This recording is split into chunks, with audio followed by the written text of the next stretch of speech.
Hello and welcome to the show supported by Mediaproxy. Now today we're talking to a world leader in virtual studio and real-time graphics technologies for broadcast, live events and esports. From the Olympics to Louis Vuitton virtual fashion shows, today's guest's technology has been used by some of the biggest companies in the world. So without further explanation, let's welcome Birim from Zero Density to the show. Hi Birim, how are you doing? Hi, thank you. I'm good. How are you? Very good, very good. So firstly, tell us a bit about yourself and of course about Zero Density. Well, first of all, thank you for having me. My name is Birim and I joined the Zero Density team in 2018. And since then, I'm managing the digital communications and marketing here. Well, Zero Density was founded by experts with decades of experience in the broadcast industry. It's a software company with research and development focus at its core. This team lives and breathes real-time graphics, and the goal is to create the highest standard of virtual studio technology and raising the game for some of the biggest broadcasters in the world. And I would like to mention some of these clients: Eurosport, RTL, France Televisions, Fox Sports, the Weather Channel. Well, it's a pleasure to be powering their studios. So virtual studios have become very popular. I mean, we're in one right now. Give us your take though on why you think their popularity has grown so much. There are numerous reasons, but first let's talk about virtual studio applications aren't new. They go back as the 90s. But in today's real-time, live visual effects have reached the heights of photorealism thanks to game engines. And at Zero Density, we saw this possibility, and we were the first to adopt a game engine, which is Unreal Engine, for real-time production back in 2016. And another reason, of course, is the pandemic, which accelerated the use of the virtual studio technologies as a solution for both on-location and remote productions. And the ability to shoot multiple scenes in one day and in the same location proved a luxury. This also helped reduce work hours for crews and actors. You can shoot indoor location as well as outdoor locations, including the busiest hubs in the world like Times Square or Shibuya Crossing. And well, I think these are the reasons behind this popularity. So, and Zero Density, you're known as a software company.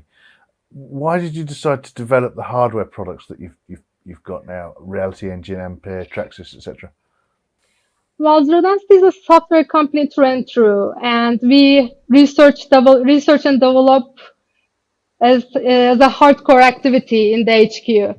But we do not just hand out the software and let our users find their own ways. We strive to make their production look and operate the best.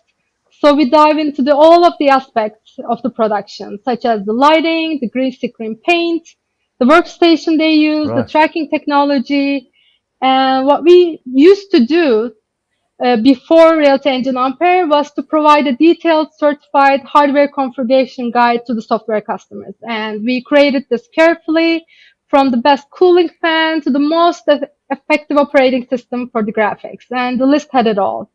But the problem was our customers needed to source all the hardware themselves. And we looked into how to make this process smoother and give customers the ultimate system for the software. And that's how Reality Engine Ampere came to be. And it's not just hardware, it's also software components that needed to double the rendering performance of real-time graphics. So broadcasters tell the stories with the most photoreal graphics straight out of the box.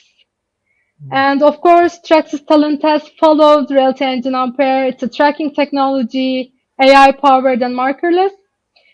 And it is a perfect match to our product Reality Engine, because Reality Engine positions the talent not in a layer-based environment like what's popular, but in a 3D world. And when Traxxas Talent Test give us the position of the talent in the 3D environment, it is combined with Reality Engine, and the reflections, refractions, and shadows all fall into the right place, and the overall image becomes more photorealistic.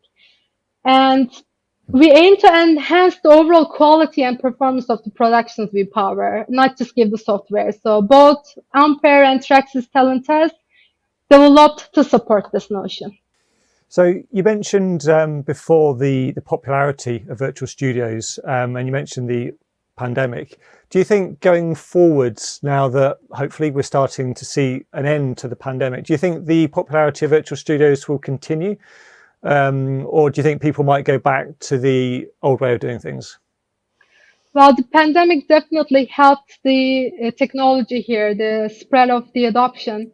But I think the industry experienced the capabilities of the technology for themselves and will definitely decide to go with it. And when we think that Unreal Engine 5 release is coming and other emerging technologies, I honestly believe virtual studios will continue becoming more and more popular as the demand is there. And also, the technology continues to become even more photoreal, and it helps customers blend real and virtual seamlessly. And it will be easier to attract audiences with stunning graphics that they've never seen before. The adoption can be full green screen or dwarfing a part of the studio, but it will be and should be used. And have you got any sort of insights into where the next generation of technology, where's this technology going, really? Well, the technology, as I mentioned before, Unreal Engine 5 will change a lot of things in the industry. And our product is Unreal Engine native. So, for example, Reality Editor, where you design the sets, is an extension of Unreal Engine. So the whole community can benefit creating XR and these environments for the broadcasters. It will be more photorealistic than ever. And through our tool set, it can be utilized in all these ways that were not possible before. The industry is definitely going forward. Yeah, it's fascinating stuff. Where can people find out more about all of your technology, Birim? Well, they can visit our website, zerodensity.tv, to find all the information about the products, projects, customers, partners. And I would like to also invite them to our YouTube channel to see for themselves what Reality community has achieved so far. Fantastic. Thank you very much. Do check out the website and the Zero Density YouTube channel for all the insight. It's fascinating stuff. Thank you to Mediaproxy for their support of KitPlus TV, and thank you for watching. Don't forget to subscribe to our channel, and do check out the podcast versions of these shows if you're on the move. You can find those at kitplus.com/podcast. We'll see you next time.